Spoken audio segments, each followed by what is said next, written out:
I knew my family had chosen my sister over me the moment I looked across my wedding reception and counted 42 empty chairs. Not approximately. Not one of those dramatic numbers people exaggerate later when they tell painful stories over drinks or holidays. I counted them because I had unfolded every single chair myself the night before, under the weak yellow lights of the Bay Harbor Marina Hall in Biloxi, Mississippi. 42 white folding chairs facing the Gulf. 42 empty seats where my family was supposed to be. The wind coming off the water smelled like salt, rain, and diesel fuel from the fishing boats docked outside. Ropes knocked softly against wooden posts every few seconds while the old air conditioner inside the hall rattled loud enough to sound like it might finally die before the night ended. My bouquet had already started wilting from the humidity. One of the fake candles I bought on clearance flickered weakly near the cake table.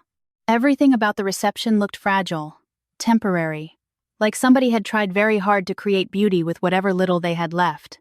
And honestly, that part didn't hurt nearly as much as the chairs. Luke stepped beside me quietly, his suit jacket hanging open because Mississippi heat doesn't care about weddings or heartbreak. He leaned close enough for only me to hear him and said softly, "If you keep staring at those chairs, they're gonna start charging us rent." I laughed before I could stop myself. A real laugh. Small, tired, but real. That was Luke. He never tried to rescue me from my feelings or bury pain under fake inspirational nonsense. He just stayed beside me steady enough that I didn't fall apart. 6 people had shown up to our wedding. 6. Mrs. Grayson from next door wore a lavender church dress and kept pretending not to notice my side of the family never arrived. Luke's friend Nate was pouring sweet tea into plastic cups while arguing football with an old Marine named Walter near the buffet table. Somebody's little boy kept sneaking frosting roses off the wedding cake every time nobody looked. The photographer I could barely afford kept smiling too hard out of obvious pity. And somehow those 6 people celebrated us harder than my own family ever had. 2 weeks earlier, my mother called while I sat in my truck outside Walgreens after work. I still remember the heat trapped inside the steering wheel burning my palm while she spoke in that careful, soft tone she always used whenever she expected me to quietly accept disappointment. "Savannah's engagement party got scheduled for the same weekend, sweetheart." I frowned immediately. "What do you mean the same weekend?" "Ethan's family already paid deposits in New Orleans months ago." I tightened my grip on the steering wheel. "Mom, my wedding is Saturday." There was a pause long enough for me to already know where the conversation was heading.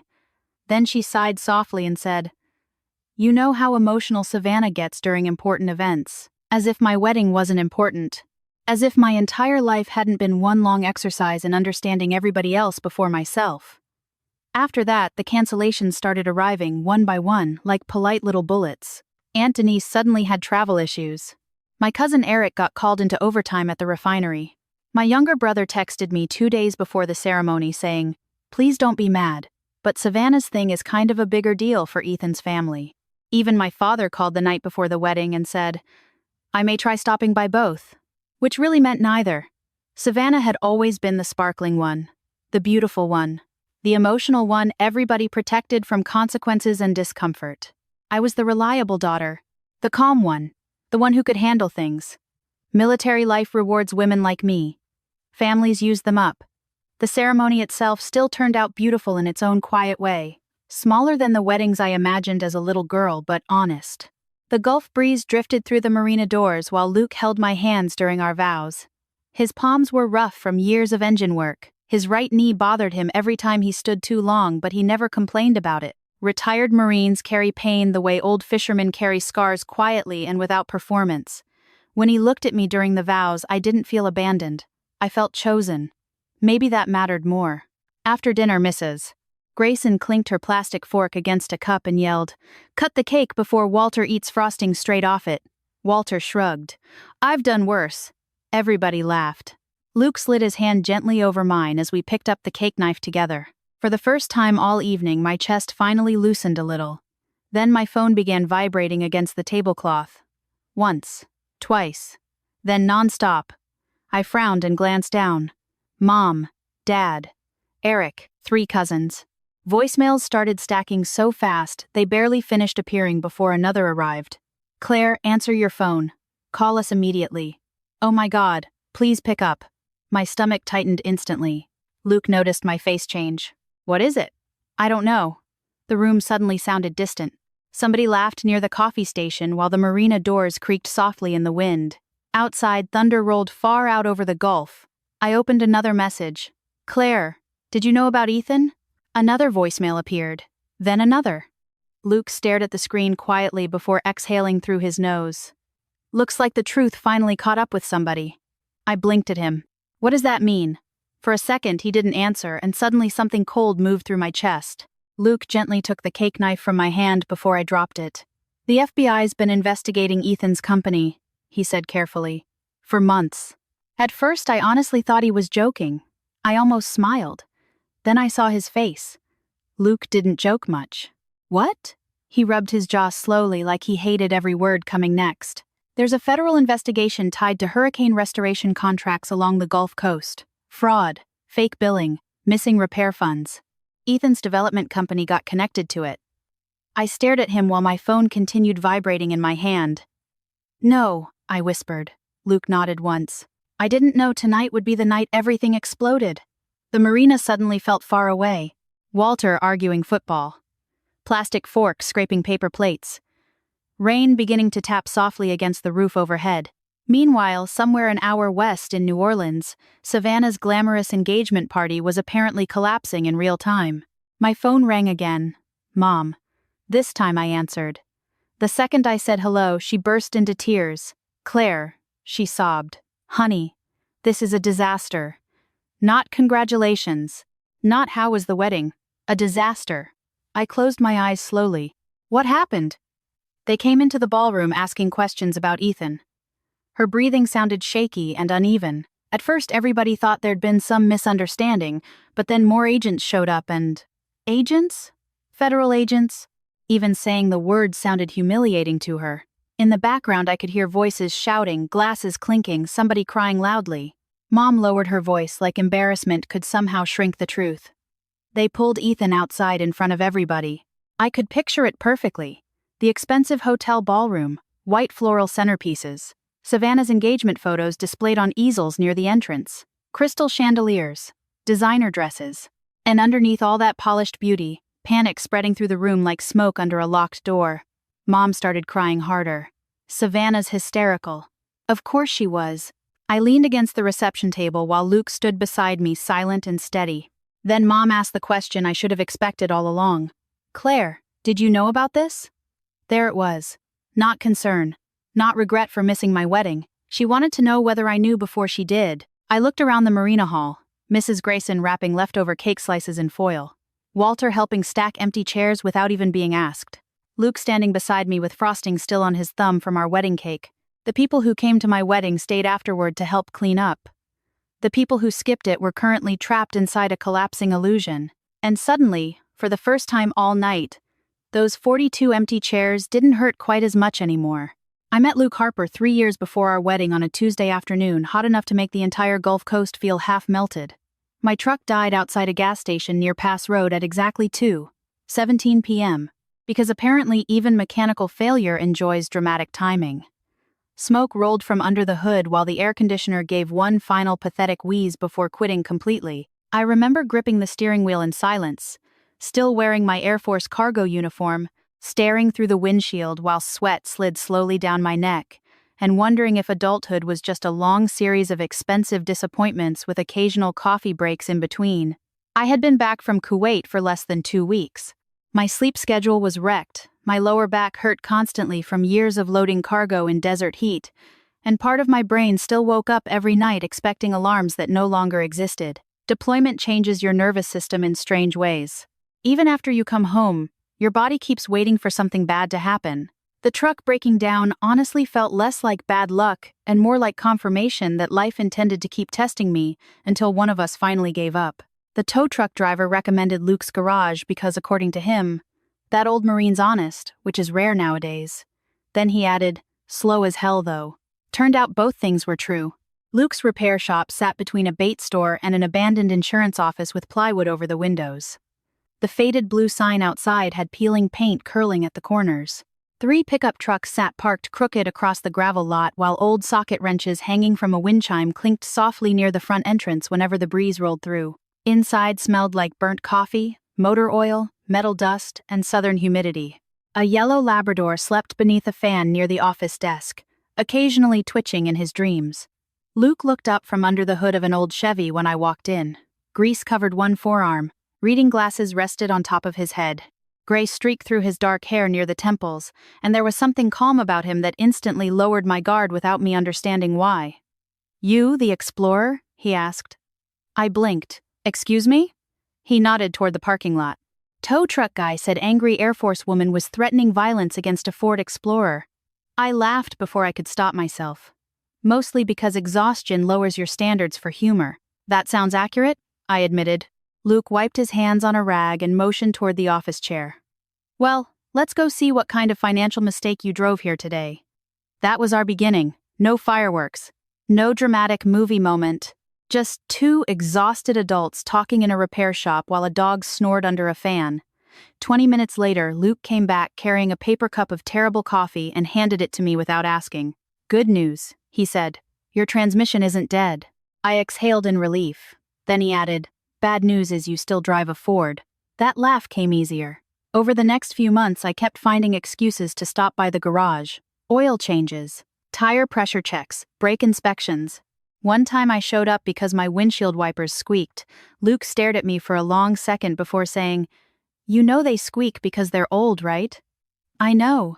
You still want me to replace them?" "Not really." He leaned against the counter, studying me quietly for a second.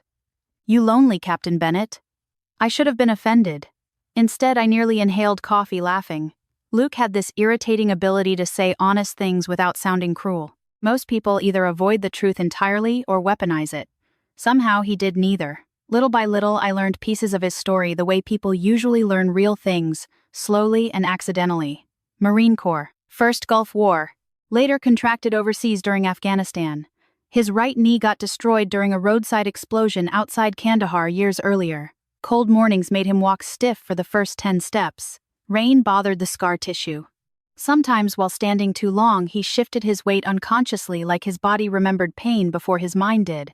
But he never dramatized any of it. Military people notice things like that. We can tell the difference between someone carrying pain and someone performing it for attention. Luke carried his quietly. That mattered to me more than I realized at the time. My family, unfortunately, saw him very differently. The first time my mother met Luke, she smiled politely through dinner before cornering me in the kitchen afterward beside the casserole dishes. "So," she said carefully, "is he financially stable?" "Not does he make you happy. Not is he kind. Financially stable." I stood there holding leftover mashed potatoes while staring at her. "He owns his business," I answered finally. She nodded slowly. "Savannah's boyfriend owns investment properties in New Orleans." There it was. The comparison. Always subtle enough to deny later. Always sharp enough to leave damage anyway. Savannah had started dating Ethan Whitmore around that time. Ethan came prepackaged for people like my parents. Expensive watches, perfect teeth, tight polo shirts, luxury SUV, loud confidence. The kind of man who said words like portfolio and equity every third sentence. My father loved him immediately. I once watched Dad spend nearly an hour listening to Ethan explain commercial property investments, while Luke quietly repaired a loose cabinet hinge beneath my parents' kitchen sink without being asked. Guess which man got treated like success? Thanksgiving that year was worse. Savannah drank too much wine and called Luke the oil change boyfriend, while Ethan laughed loud enough for the whole table to hear. My father laughed too. Even my mother smiled awkwardly instead of stopping it. Luke never reacted. He just kept eating mashed potatoes calmly like the comment didn't matter. Later that night while driving home, I apologized over and over until Luke finally interrupted me. "Claire, I'm serious, that was humiliating." "For who?" I looked at him. "What?" He kept one hand resting loosely on the steering wheel, while rain streaked softly across the windshield. People who need expensive watches to feel important usually aren't winning life as hard as they think. I stared out the passenger window quietly after that because deep down I already knew he was right.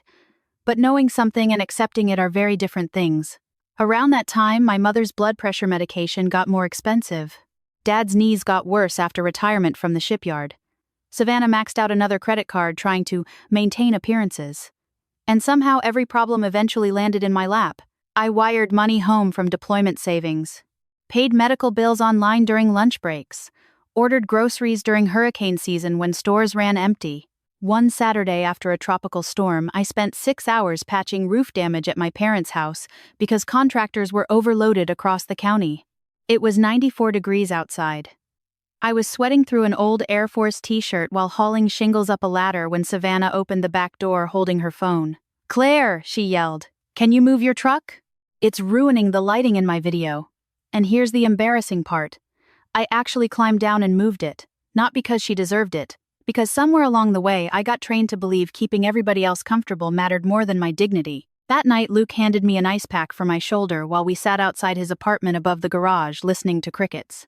"Your family treats you like roadside assistants," he said quietly. I frowned immediately. "That's not fair." "Isn't it? They're my family." "I know." He looked at me calmly. "But Claire, people who only call when something breaks usually aren't loving you. They're depending on you." That sentence stayed with me for months because deep down I already knew it was true. I just wasn't ready to admit how tired I'd become carrying everyone. A few weeks before the wedding, I stopped by Luke's shop unexpectedly after work and found him arguing quietly on speakerphone inside the office. "No," he said firmly. "My garage never serviced those vehicles. I already sent the documentation." He noticed me standing there and immediately ended the call. "Everything okay?" I asked. "Just legal nonsense." He looked exhausted. There was an email open on the computer screen for half a second before he closed it, but I caught one phrase before it disappeared. "Whitmore Coastal Development, Ethan's company." Luke noticed my expression instantly. "It's complicated," he said carefully. "What is?" He rubbed the back of his neck slowly. "There's an investigation tied to hurricane restoration contracts along the coast. Fake invoices. Fraudulent repair billing." My stomach tightened immediately. "And Ethan's involved?" Luke hesitated too long. That hesitation answered everything. I sat down slowly while the yellow lab rested his head against my boot. "You think he's actually dirty?"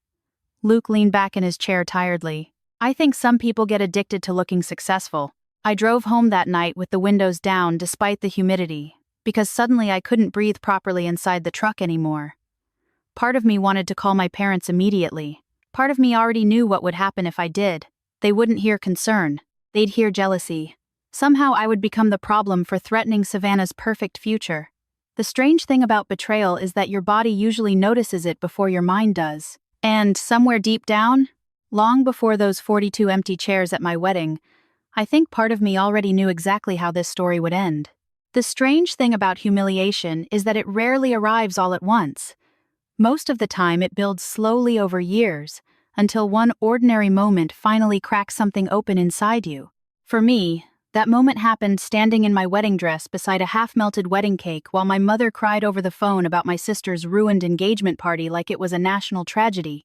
I leaned against the reception table listening to her panic, while rain tapped softly against the marina roof overhead, and somewhere behind me, Walter argued with Nate about college football scores like the world hadn't just shifted. Sideways. "Claire," my mother sobbed, "you don't understand how bad this looks." That sentence almost made me laugh. Not because anything was funny, but because appearances had always mattered more to my family than reality. More than loyalty. More than kindness. More than truth. I closed my eyes and listened to the chaos spilling through the phone from that ballroom in New Orleans. Glasses clinking. Women whispering loudly. Somebody crying near the background. I could practically see Savannah standing in the middle of all those expensive decorations losing her mind while guests pretended not to stare. "What exactly happened?" I asked quietly. My mother lowered her voice like shame became smaller if spoken softly enough. "Federal agents came into the ballroom asking questions about Ethan's business dealings." She sounded breathless, embarrassed, panicked. At first, everyone thought there'd been some misunderstanding, but then more agents arrived and reporters started showing up outside the hotel. I looked over at Luke. He stood beside the coffee station calmly stacking empty paper plates like none of this surprised him. The warm, yellow marina lights reflected softly against the side of his face while thunder rolled far out across the Gulf. "Claire," my mother said again. "Honey, did you know anything about this beforehand?" There it was. Not "Are you okay?" Not "How was your wedding?" She wanted to know whether I knew before she did. I looked around the marina hall slowly. Mrs. Grayson, wrapping leftover cake slices in foil. Walter helping fold chairs without being asked. Nate laughing quietly while wiping barbecue sauce off his shirt. The people who showed up for my wedding stayed afterward to clean with us. Meanwhile, my own family skipped it for a collapsing fantasy built on designer suits and fake success. Yes, I answered finally. Silence. Even through the phone, I could hear my mother stop breathing for a second. You knew? She whispered. Luke told me there was an investigation. Why wouldn't you warn us? The question settled into my chest like cold water. Why wouldn't I warn them? As if I had some responsibility to protect people who abandoned me the moment something shinier appeared. I stared down at frosting smeared across my thumb, and suddenly years of swallowed disappointment rose in my throat all at once. Because nobody in this family listens to me unless something's already on fire, I said quietly. My mother started crying harder. Somewhere in the background, Savannah screamed something unintelligible. I recognized that voice instantly. High, sharp, furious. Even as kids, she'd always sounded offended by consequences. Your sister is devastated, my mother whispered. I looked around the nearly empty reception hall again. My wedding flowers drooped in the humidity. Half the candles had burned out already. Luke's Marine Corps buddies were carrying extra chairs toward the storage closet while laughing about old fishing stories. Nobody here cared about appearances. Nobody here was pretending to be important. And somehow this little wedding my family considered embarrassing suddenly felt more honest than anything happening in that luxury hotel ballroom. I have to go, I told my mother. Claire, wait. I hung up before she finished. For a while, neither Luke nor I said anything. Rain rolled steadily against the marina windows now, while the gulf outside disappeared into darkness. Walter finally waved goodbye and limped toward his truck. Mrs. Grayson hugged me hard enough to wrinkle my dress before leaving with leftover pound cake balanced carefully in her hands. Eventually the hall became quiet except for the hum of the air conditioner and distant thunder offshore. Luke folded another chair carefully before speaking. You okay? I laughed softly under my breath. Honestly, I don't even know what I am right now. He nodded once, like that made perfect sense. You knew this was coming tonight? I asked finally. Luke leaned against the wall slowly, careful with his knee. I knew the investigation was moving fast this week. Didn't know the FBI would walk into the engagement party. How long have you known Ethan was involved? Couple months. I stared at him. And you didn't tell me? He rubbed his jaw tiredly. Every conversation about your sister already ended with people acting like you were jealous of her. I didn't want your wedding turning into another fight where you had to defend yourself. That honest answer hurt less than excuses would have. I walked slowly toward the marina windows and looked out at the dark water shifting beneath the dock lights. Somewhere beyond the storm boats rocked quietly against their ropes. What exactly did Ethan do? I asked. Luke took a slow breath before answering. After Hurricane Zeta, the government approved millions in emergency restoration contracts for damaged veteran housing along the coast. Some contractors billed for repairs that either never happened or only got halfway done. I turned toward him. And your garage? His expression darkened slightly. Somebody used my business name on fake vehicle maintenance invoices connected to those projects. Without your permission? Without my knowledge. I frowned. How did you catch it? One invoice number repeated itself. He shrugged faintly. Scammers get lazy when they think nobody's paying attention. That sounded exactly like Ethan. Flashy confidence covering sloppy greed. Suddenly, memories started rearranging themselves differently inside my head. Ethan bragging constantly about investments. Ethan talking over everyone at dinner. Ethan laughing too loudly. Ethan making jokes about blue-collar workers while Luke quietly repaired things around my parents' house without being asked. My father once spent 45 minutes listening to Ethan explain coastal property values while Luke fixed their broken garbage disposal in complete silence. Guess which man got treated like success? I sank slowly into one of the empty reception chairs. I should have seen it, I whispered. Luke shook his head immediately. No. You trusted your family. That may have been my first mistake. He walked over and sat beside me carefully. Claire? No, really. I laughed softly without humor. My entire life I kept thinking if I just worked harder or stayed calmer or helped enough, eventually they'd love me the same way they love Savannah. Saying it out loud made my chest ache because part of me already knew the truth before the words even finished leaving my mouth. Luke rested his elbows on his knees quietly. People get addicted to easy personalities, he said finally. Savannah made them feel important. You made them feel safe. That sentence landed hard because it was true. I was the daughter who fixed things. Paid bills. Solved problems. Survived deployments. Handled emergencies. Savannah was the daughter people protected from consequences. And somewhere along the way, my family stopped seeing me as someone who needed love too. My phone buzzed again across the table. This time it was Savannah. I stared at the message for several seconds before opening it.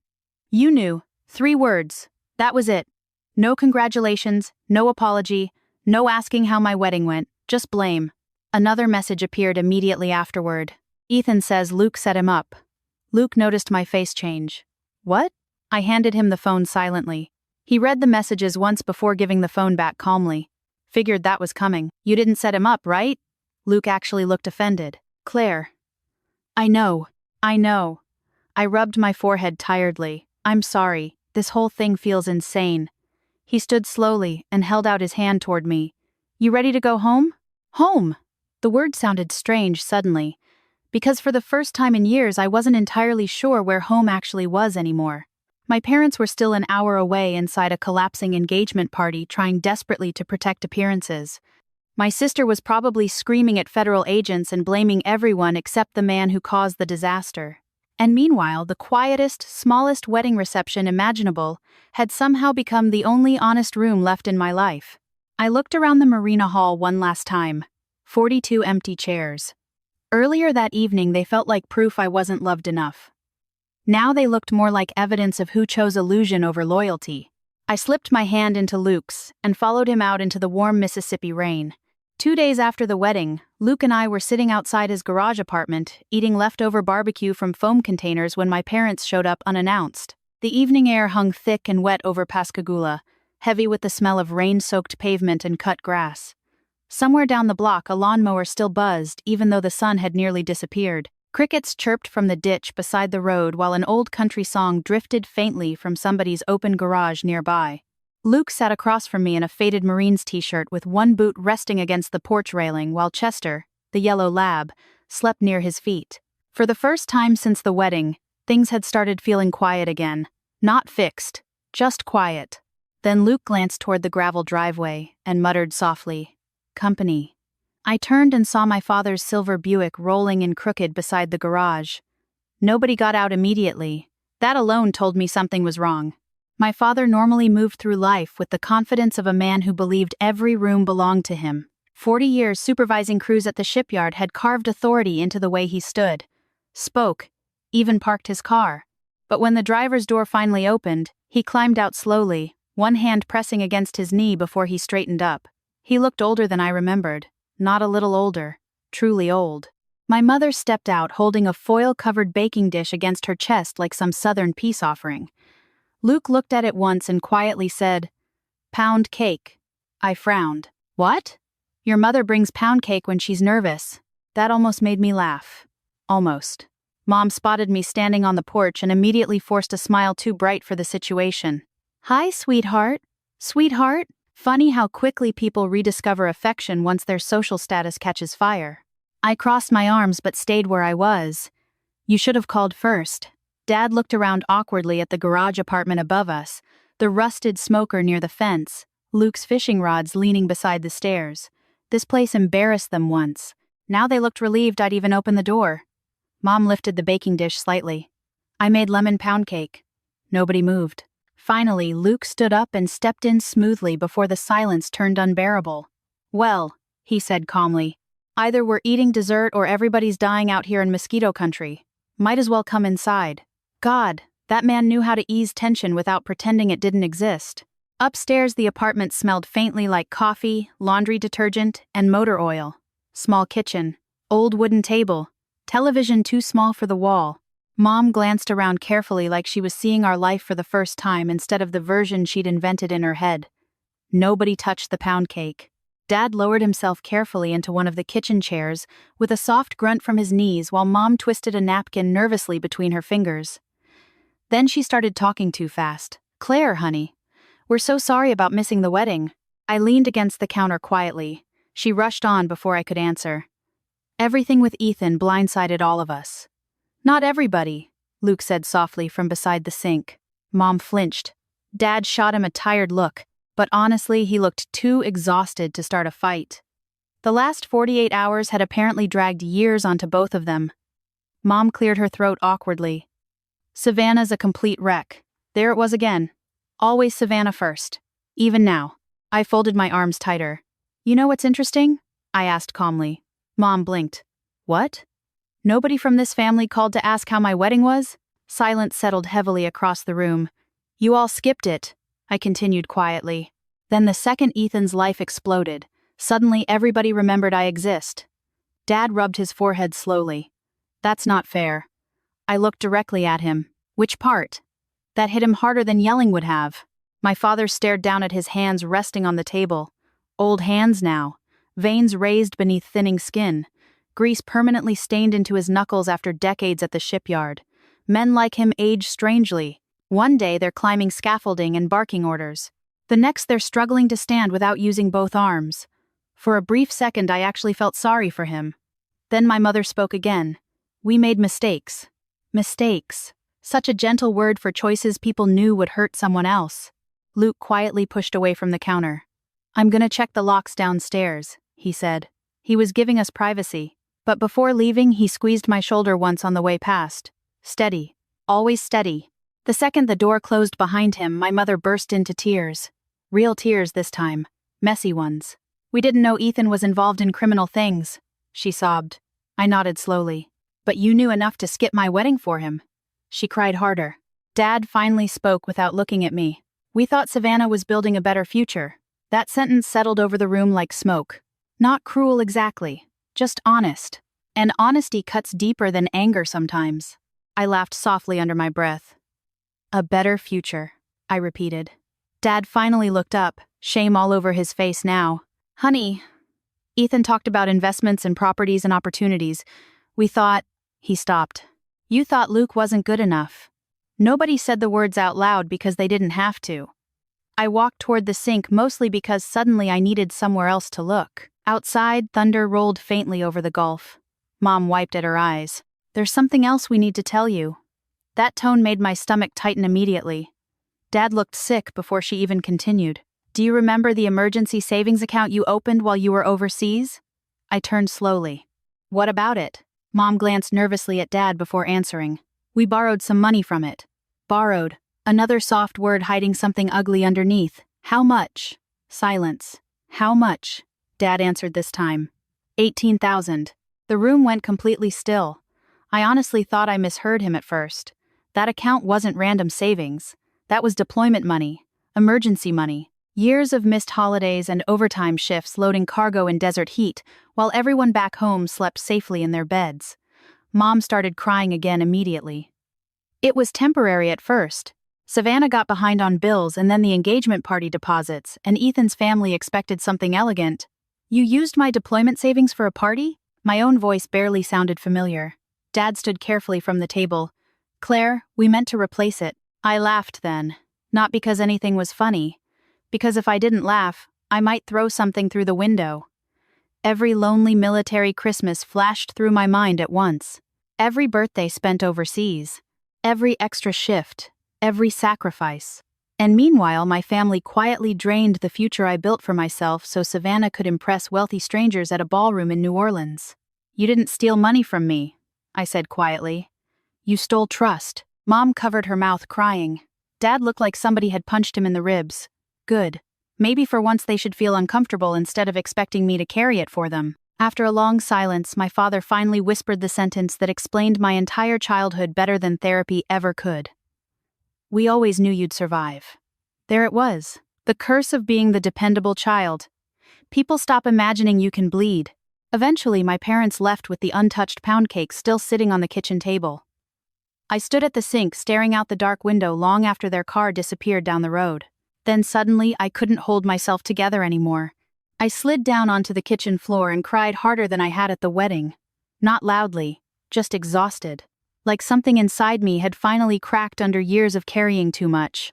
A few minutes later, Luke came back upstairs, took one look at me sitting on the tile floor, and quietly lowered himself beside me without saying a word. No speeches, no fake wisdom, just presence. He handed me a paper towel because we'd run out of tissues 3 days earlier. A minute later, my phone buzzed beside us on the floor. Savannah. I stared at the message for several seconds before opening it. You could have warned us. Your husband ruined my life. I read it twice before locking the screen again. Luke leaned his head back against the cabinet behind us and exhaled slowly. An apology after consequences isn't love, he said quietly. It's fear wearing good manners. The next morning, before I could lose my nerve, I drove to Hancock Whitney Bank and removed my mother's name from every single account she still had access to. My hands shook while signing the paperwork. Not because I felt guilty, because some part of me finally understood this wasn't betrayal that started at my wedding. It had been happening my entire life. I was just finally tired enough to stop pretending otherwise.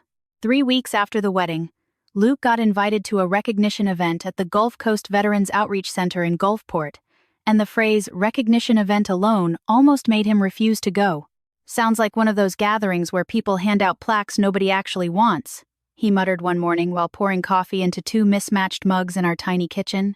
Rain tapped steadily against the apartment window above the sink, while the local news droned softly from the television in the living room. Chester lay stretched across the floor, snoring like an old man who paid bills around here.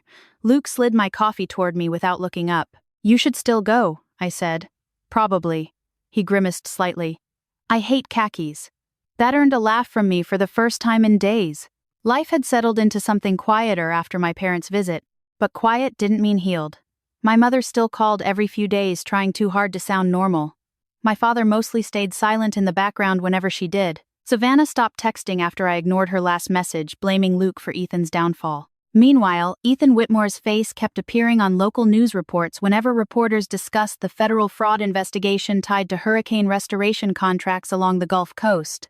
The farther the story spread, the smaller my family seemed to become emotionally. Like all the pretending had finally collapsed under its own weight. But the thing I still couldn't stop thinking about wasn't Ethan. It wasn't even Savannah. It was the money. $18,000. Every deployment holiday, every overtime shift, every lonely military birthday eating cafeteria, food overseas while sending money home because I believed family meant sacrifice. I didn't miss the money itself nearly as much as what it represented. Trust, safety, belonging. Some nights I woke up angry enough to shake. Other nights I just felt tired all the way through my bones. The Veterans event was held in a church fellowship hall off Highway 49. Nothing fancy. Metal folding chairs, fluorescent lights humming overhead, crockpots lined across long tables beside trays of grocery store cookies and styrofoam cups. Honestly, I trusted people more in rooms like that. Real people rarely need chandeliers to prove their worth. Old Marines in faded baseball caps shuffled around carrying paper plates piled too high with barbecue. Navy retirees adjusted hearing aids while arguing quietly about football scores. Somebody's grandson ran past holding 3 brownies in both hands like stolen treasure. Luke wore the same dark blue suit from our wedding and looked deeply uncomfortable inside it. "You look handsome," I told him while adjusting his tie in the parking lot. "I look trapped," he corrected. Also true. When we walked inside, several older veterans recognized him immediately. A gray-haired Marine named Henderson hugged Luke hard enough to nearly destroy his knee again. "Still ugly as hell," Luke told him. "Still limping like an 80-year-old waitress," Henderson fired back. Military affection always sounds mildly insulting to civilians. The room smelled like coffee, barbecue sauce, damp jackets, and old paper programs fresh from somebody's church printer.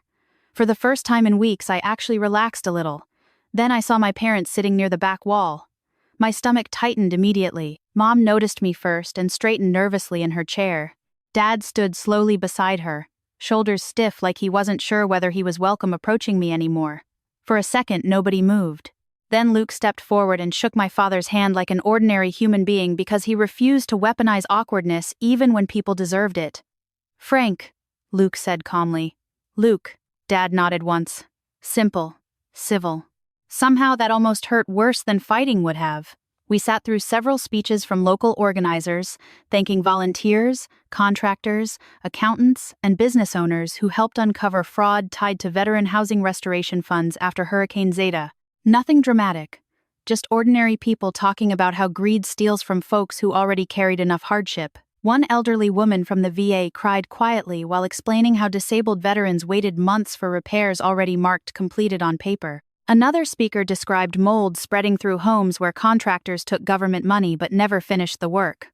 I glanced toward Luke during the speeches. He looked uncomfortable the entire time.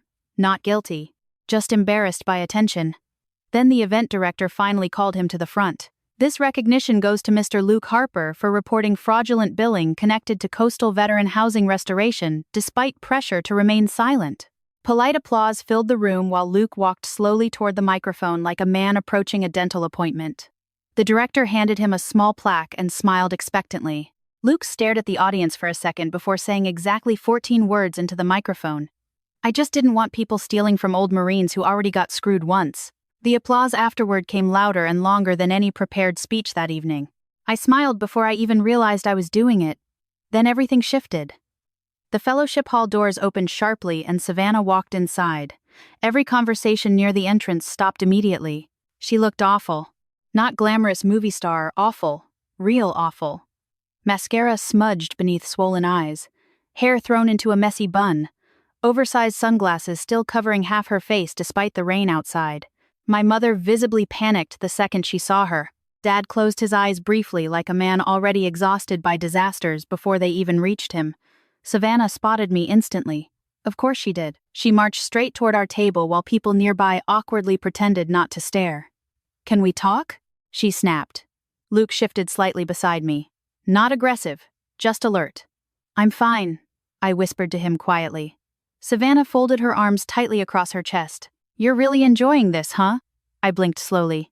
"Excuse me? All these people acting like you and your husband are heroes while my entire life falls apart."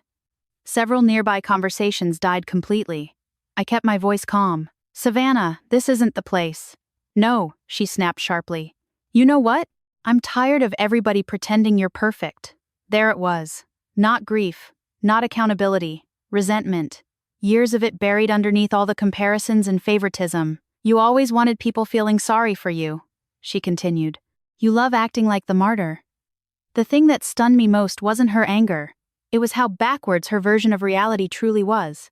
My entire life I'd shrunk myself trying not to make Savannah uncomfortable.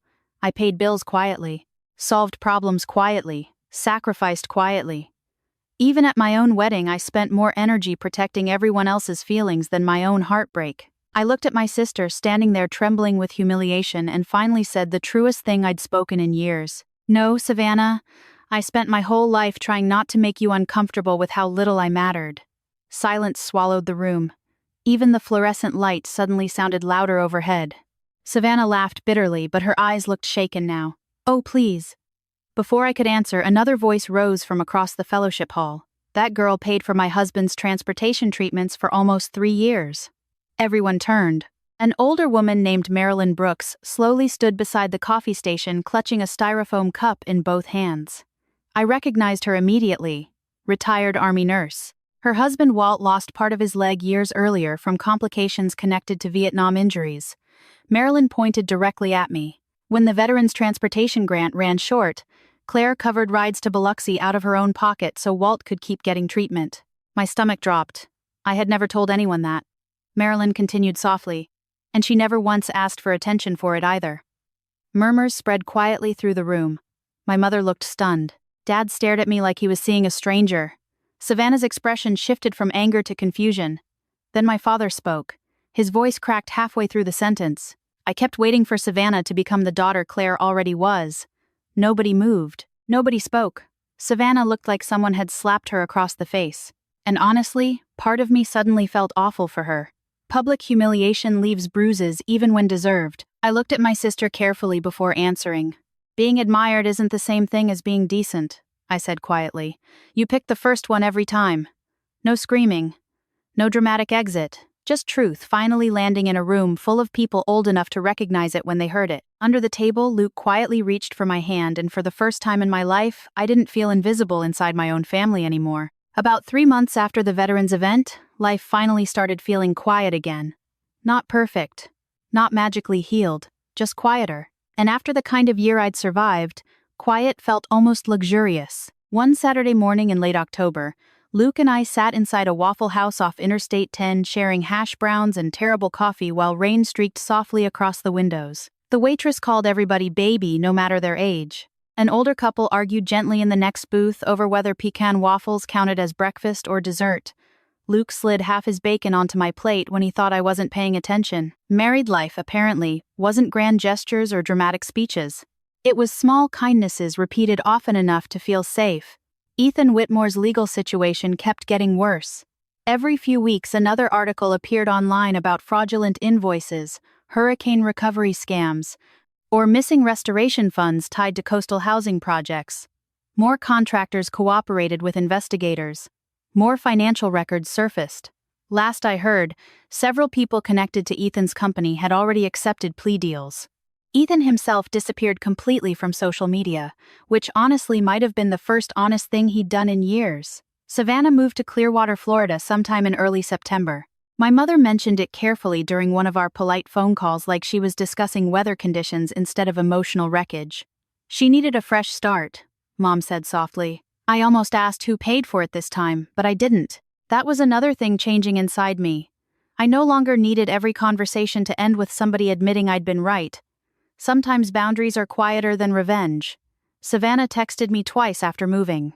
The first message said, I know things got out of hand. The second said, hope you're happy now. Neither one was a real apology. They felt more like someone testing whether the door still opened if pushed gently enough. I never answered. Not because I hated her.